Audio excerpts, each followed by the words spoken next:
Hello all you Fafnir fans out there, how are you all doing? Yes, we're back. We're with the chassis series, we're back in the inner sphere, and we are with the Fafnir.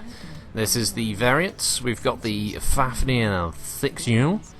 This is the mad scientist's creation, from what I can tell. There's literally no description that can really properly fit this this build. It's just madness. Couldn't really find much on it. I'm not 100% au fait what book it was initially added to, the 6U, but it's basically two Ultra AC-20s with quad light PPCs, so that thing is brutal in terms of tabletop gameplay, because quad light PPCs aren't too hot and they've got semi-decent range, and the UAT-20s are murder machines. They are designed to tear battle mechs and vehicles and cities apart in a very short amount of time.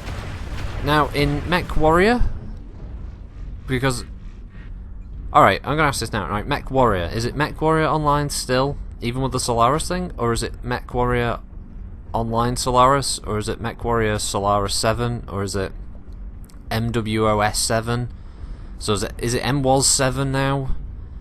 I don't know. So from now on, I'm just going to refer to it as MechWarrior until I get a clear idea of what we're supposed to call this, whether it's still called MechWarrior Online or not. Because we've got this new suffix, and I don't want to be doing no injustice here with the change of name. This is like when Marvel Heroes became Marvel Heroes 2015, you know. And that was a rebrand, and you had to call it, you know, Marvel MH 2015.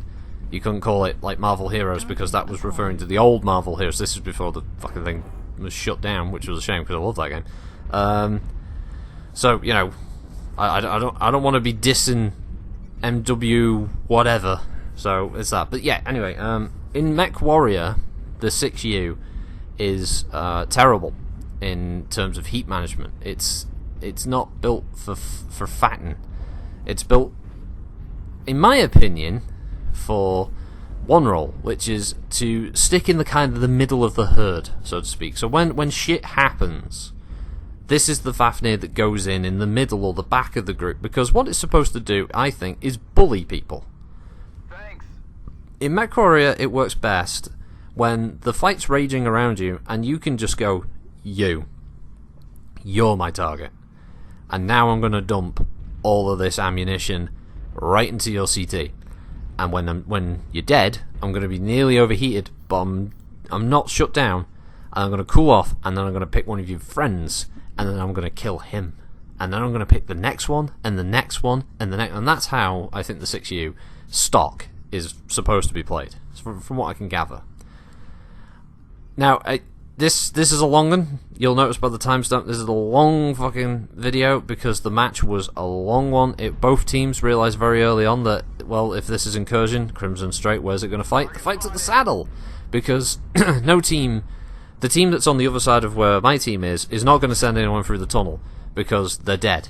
The team splits, one half of the team gets killed, the other half of the team can't destroy the base quick enough, or the other team can't help the team that are trying to attack the base quick enough on the saddle, so they have to wait for us to come over to them.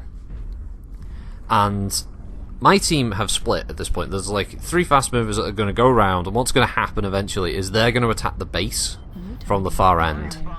And this point we're just kind of stacking up, we're waiting. So there's a couple of UAVs, there's some LRM fire here and there, a couple of airstrikes and artillery strikes, trying to soften up some of the urban mech, I think that is, that's trying to peek and get a few targets just to get some intel. Good use of light mechs, which is quite good, and good use of artillery as well. You know, it's keeping everyone's head down, so no one team can get an immediate visual idea of the composition. You know, as I said, there's like UAVs. I was gonna fire a UAT round at it, try and take it out. Someone gausses it out the sky. So yeah, this thing is great in a brawl. It's definitely a brawling mech. It stays hidden because this one doesn't come with ECM. That's one of the key things. You gotta remember that. No ECM on this version of the Fafnir. The 5 and the 5B do. This doesn't. So you have to keep that in mind. But the 6U is saved, I think, by its hardpoints. They've given it an extra 2 hardpoints for the ballistics, so it's got quad ballistics and it's got quad energy. So you can make something pretty damn powerful out of that. Personally, I'd probably drop the light PPCs and I'd focused on having quad of something. I'm not quite sure yet what I'd have. Maybe something silly like quad LB5s, because they don't overheat too fast, but the 5 is a nice rate of fire damage, and then the energy can be something like pulse lasers, or something stupid like you know, a couple of snub-nosed PPCs, so it's just like it's just hammering, like big heat spike, but then you're doing like your LBs and then your heat spike again. Or something like, if it's possible, could you do like, I haven't looked into this, is it possible to do like quad rotaries, like quad rotary 2s or something stupid, like firing 2 at once, and then when they jam you switch and fire the other 2, so you could just have like a constant spread of rotary damage? I don't know. But it's got options, is what I'm saying. It doesn't have any missile, but hell, I mean, it's the Fafnir, it doesn't need it. So this is it, the fight's starting now. All the preamble's over. The guys on my team have attacked their base. We're going. This is where this 6U as a stock weapons loadout. I have to emphasise the weapons bit now, because I think so. When I say stock, I'm gonna clarify this. When I say stock, I'm saying it's weapons, okay? Because even I cannot play this game well enough with like stock armor, for instance. If you take stock armor on any mech, you'll die in the first 3 minutes of a match, if that. Because stock armor values are paper thin compared to the alpha warrior that this game is. So no, I don't run stock armor, that would be fucking mental. I don't run... I'll run a stock engine if the engine's fine, but if there's free weight left over after, say, endo steel, then I might put the engine up if there's no worry. Like, if it's an all-energy mech, like a crab, for instance, and if I whack in endo steel and I can increase the engine size, I'll do that. Or if I can put more armor on, I'll do that. Or if I can put ammunition in, I'll do that. Or heat sinks. Those kind of things. So the equipment isn't 100% stock, but the weapons are stock. So that's what I mean when I say stock, anyway. Just to clarify that. Because I know some people have had, in the past, have had it, and they're like, well, that's not strictly stock. You've been doing it, you little cheeky fucker. You've been doing it. And it's like, no, I didn't say that. That would, as I said, that'd be fucking mental. So yeah, as a stock weapons Fafnir, you saw there, while I was rambling, while I was clarifying there, that it works well in the fray. Everything's going on around you, and this thing can just wander in and it can pick on a target and tear it apart. It's great like that. So, you know, as an example of that build, I think it works quite well.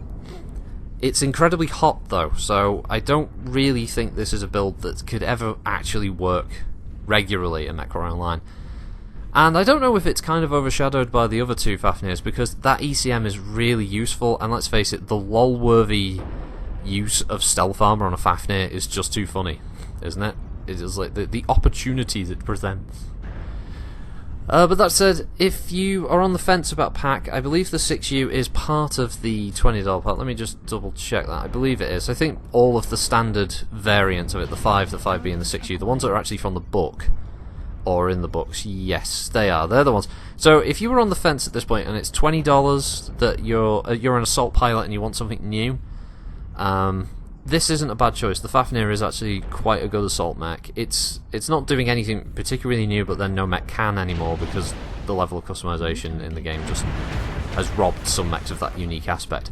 When I say that, I mean the Fafnir is supposed to be the unique mech that brings the heavy Gauss rifles, the dual heavy Gauss rifles, and that was long since ripped away from it, so it doesn't have that as a selling point anymore, because, hey, this Victor's got dual heavy Gauss, or that Annihilator's got dual heavy Gauss, or that Mauler's got dual heavy Gauss.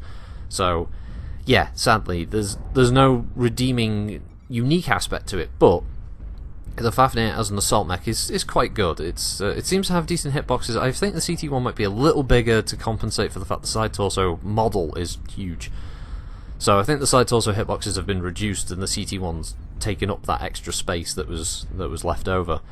But it's solid armor. The mech doesn't even actually come in at 100 tons. It comes at 99.7, which is significant to me, because it really fucking annoys me that I can't somehow get that 0.3 back on the stock weapons, because I can't dick with the engine. I don't want to reduce the engine because it'll be even slower, and I don't want to, if I reduce the armor, I can't put anything in there anyway because everything's taken up by structure slots.